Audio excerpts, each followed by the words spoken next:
Welcome back to another installment of Friday Q&A. I hope you guys are staying safe. I hope you're all staying home, staying out of harm's way, wherever you're watching from in the world. As always, thanks so much for tuning in, and thank you so much for this week's questions. If you have questions for next week's Q&A, be sure to put them in the comments below. Feel free to ask me anything. I'm also going to try to squeeze a live stream in over the weekend as well. I will put the details up on the community page at some point if I do get around to doing it. So let's do some of this week's questions. The first question we're going to get into is, can I show off some more of those FM3 presets from the video that I did during the week? And yeah, I'm going to do that throughout this video. This is the methamphetamine preset.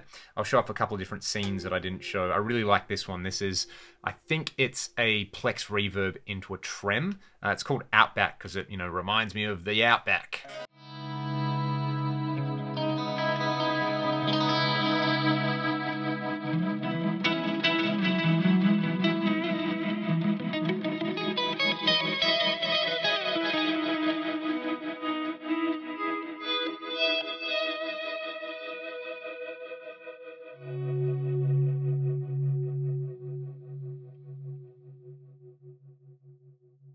Very, very nice stuff indeed. And somebody asked about the tri-chorus. There is a tri-chorus scene in this preset, as well as a tri-chorus and detune scene. This is just the straight up good old tri-chorus.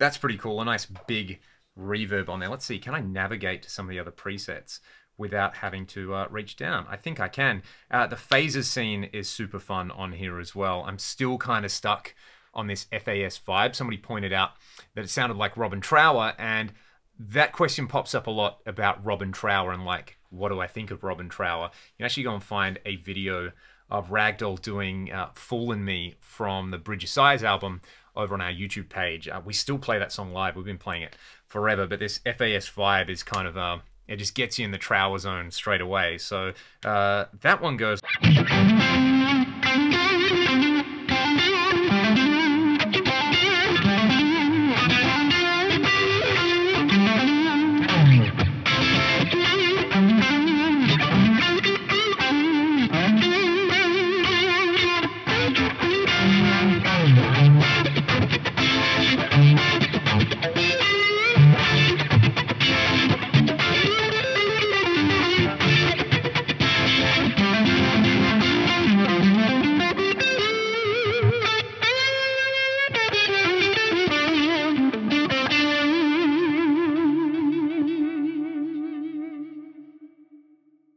Go and listen to some Robin Trower over the weekend. He's amazing, continues to be amazing, and his vibrato is out of this world.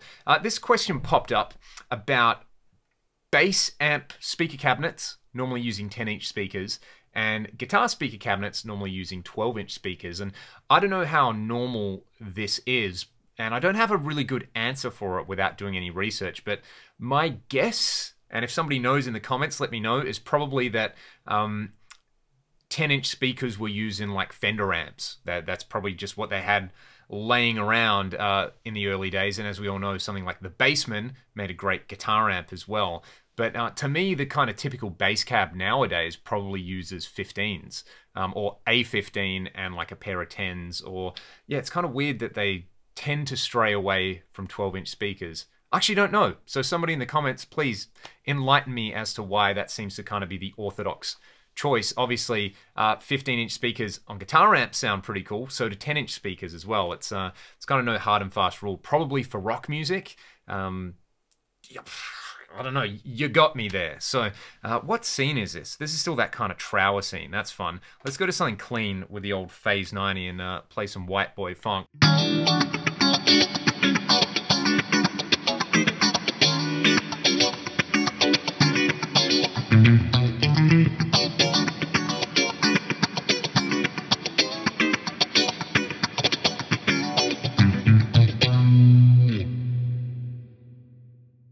night I was asked whether I like Southern rock. I got to change to another preset for this one. Yes, I definitely like Southern rock. Let's see if I can scroll along to something which has, yes, this is going to be fun.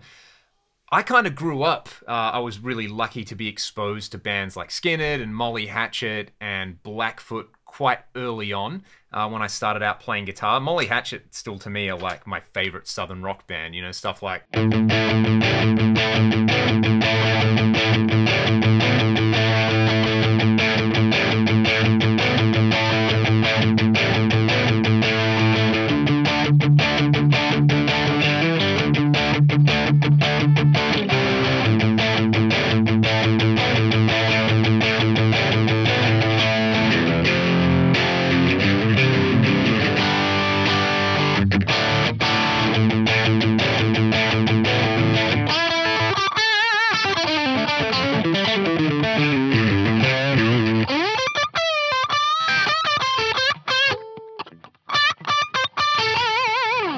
Bit of a clam or two just in there, but I love that. To me, if you want to learn some of the best rock guitar solos of all time, go and listen to that kind of mid to late 70s, early 80s whole Southern rock thing, especially if you want to develop soloing, because man, all of those guys just absolutely ripped. And they all had their epic song. They all had their Freebird, like Hatchet had Fall of the Peacemakers.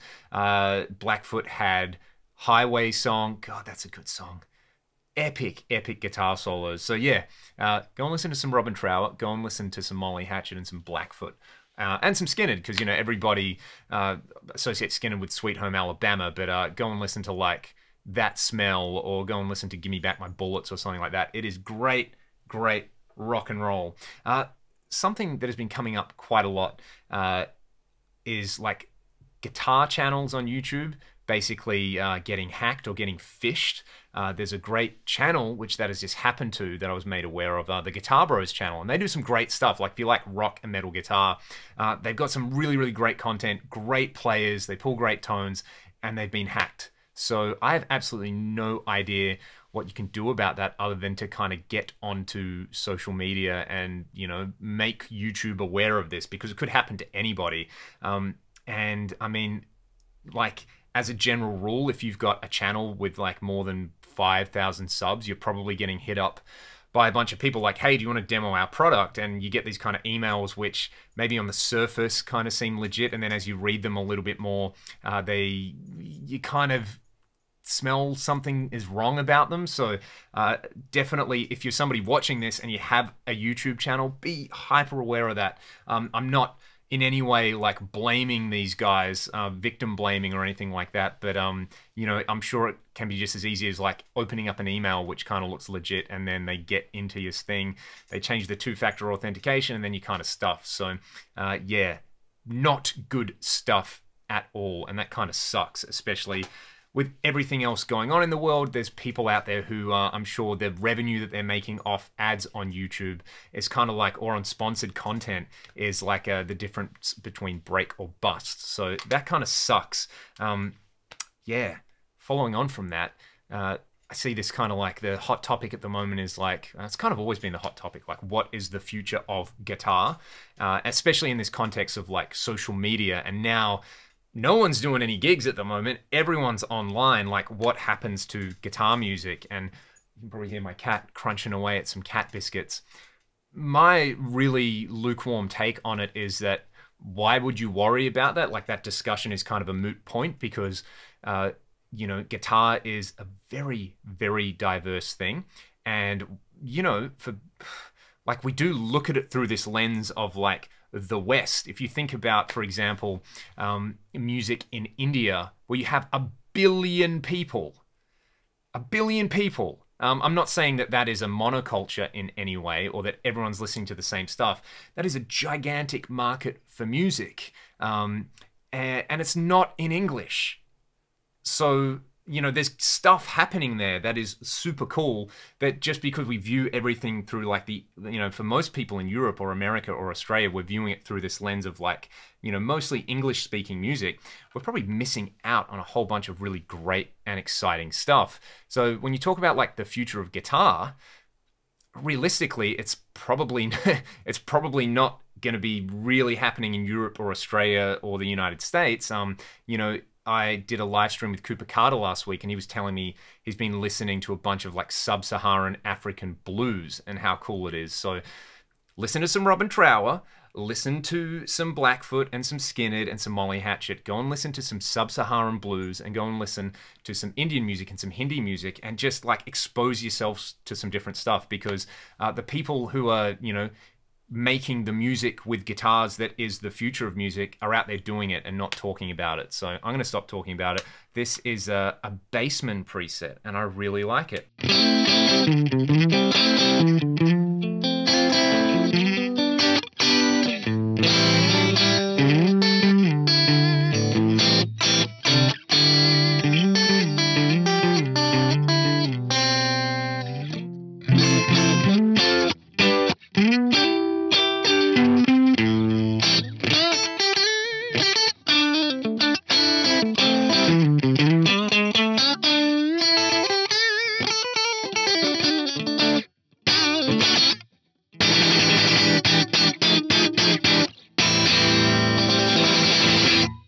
All right, let's get on to a few more questions. This came up on, well, lots of things came up on the videos I did comparing the Mesa Boogie Mark IV to both the rectifier and the Triaxis. And it seems a lot of people still don't get the Recto, so I have to do some videos about why the rectifier still is a great amp, because there's just a lot of that, like, you know, oh my god, the Recto sucks compared to the Mark series. Those videos, and anytime I do a comparison, it's not really meant to be like what sucks and what is good. Maybe that's on me, that like I'm just not getting that point across very clearly in the videos. But you know, they're both great amps, but they do different things, and I just wanted people to kind of hopefully align their tastes with one or the other. And it's fine if you like the Mark series. It seems most people like the Mark series. But it doesn't necessarily mean that the rectifier is like invalid or bad or anything like that. It's just a different flavor. You know, some people like licorice, some people don't. Some people like black coffee, some people don't like coffee at all. So yeah, there's that element of it. And you know, just like what you like. It's cool.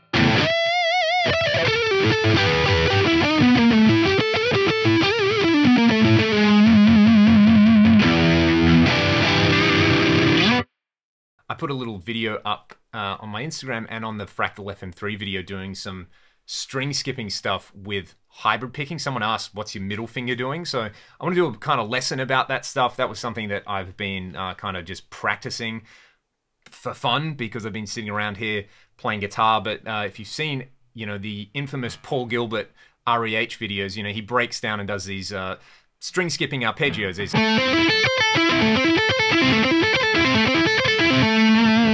And for me, I like playing those hybrid picking.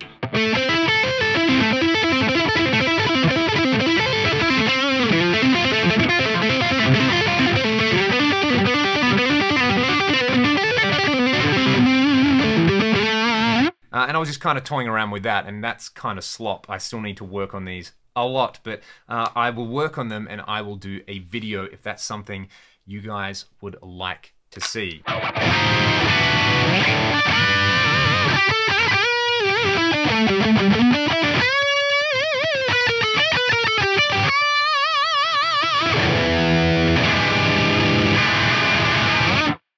All right, I see a question here that I wanted to address as well. People talking about, this is kind of in relation to digital multi-effects processors, like the Eventide H9, the GFI Specular Tempest, the Poly Digit, all the Strymon stuff, the Chase Bliss stuff, kind of like anything, Boss, you know, all this cool stuff that puts amazing features into tiny little boxes. It's we still got to remember just how good we have it with these things. But when it comes to like sample rates and fidelity and these kind of things, and judging, you know, delay units by only looking at the specs, these aren't, well, we're not like overclocking computers or anything here.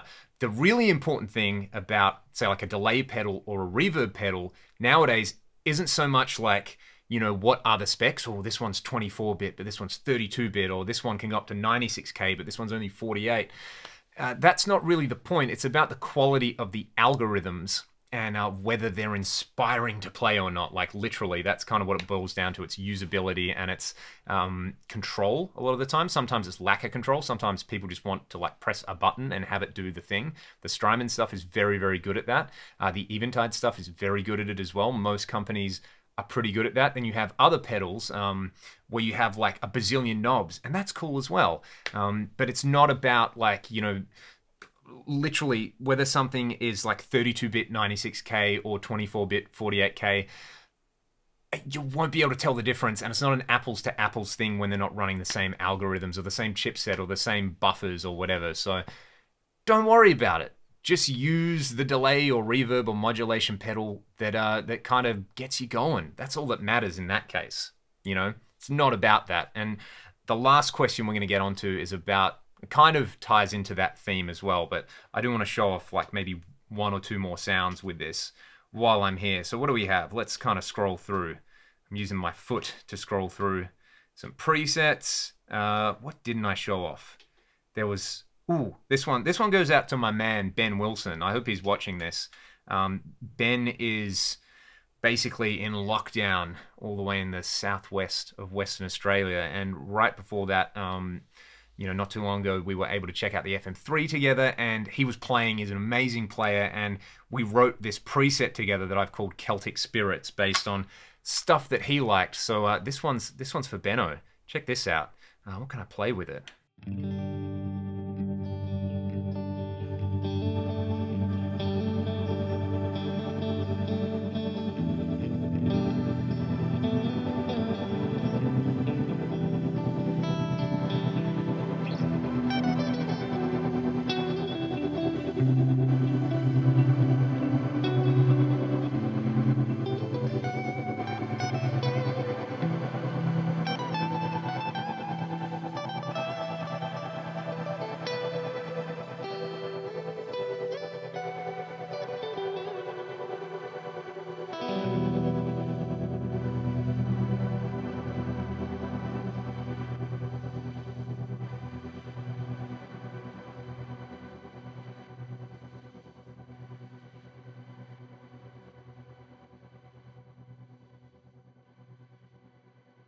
That's just going to keep on going as well. That is very nice. The last thing that I wanted to talk about is, this has come up a lot because I've been doing all of my students online, the idea of like, what do you aim for when you're practicing? And like, kind of what's the point of playing guitar and putting work into it? And the idea of perfection. And, you know, because you see a bazillion videos of like, how to get the perfect metal tone, how to get the perfect setup, how to get the perfect recording workflow, how to get the perfect mix. You know, there is that element of, I guess, social media and YouTube where, you know, things kind of do devolve to these, like, I guess you're trying to like market to people's like absolute base desires. Like, you know, overnight you can be the man you've always wanted to be, 32 inches, that kind of thing. But rather than think about perfection, I've probably addressed this before in other Q&As, it's like, don't chase perfection, chase character. And the things that make you you as a person and your character and your personality, ultimately are kind of going to come out in your music. And, you know, you might be someone who's obsessed with detail and, you know, perfection in one way. I would just think about it as like, you know, in that sense, it's not really about perfection, it's about control over tone and articulation and all these things that go into music, but not like chasing some ideal. It's still got to be in a musical context. And, you know, just character to me is like way more important. Like, you might play a thing, like here's a Friedman preset anyway. Oh, my screensaver's coming on. That means I've been talking for a long time. What's new? And, you know, you might be trying to play something and you might just kind of hit the strings in a certain way, and you might, you know, get like a kind of stanky note here or there. But sometimes that's cool. You know, this might be cooler. So I'll play you something and then I'll try to play it, but I'll just be a bit sloppier, or I'll just not think about the notes and I'll think about the vibe instead. So like a...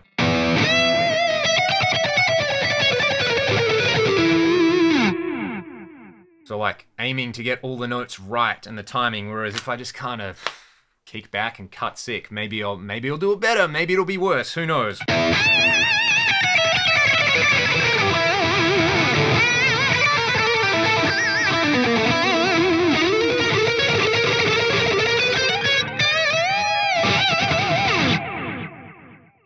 That was way more fun and way more expressive, I think. And yeah, there was like way more string noise and there were kind of some stanky notes in there. But, you know, that felt a lot better and hopefully it connected musically a little bit more than just, you know, perfection.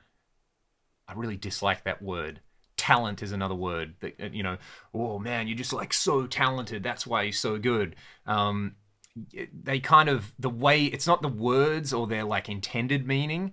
That's the thing. It's like the way they're used in a cultural context to kind of just gloss over a whole bunch of stuff. So yeah, character. Aim to have some character in your playing, because at the end of the day, that's all you got. Really, you're you, and most of us kind of self-identify with the way that we play. That's not necessarily a bad thing. So don't be afraid of being yourself. And because you have so much time to spend with yourself right now, try to, you know, get that self-identification process going and try to get more of yourself out of this wonderful instrument we call the guitar, or whatever instrument you play. And that is all the waffling on that I'm going to do for this week. Thank you guys so much, as always, for watching. Stay safe. Be good to one another. I'll see you very soon.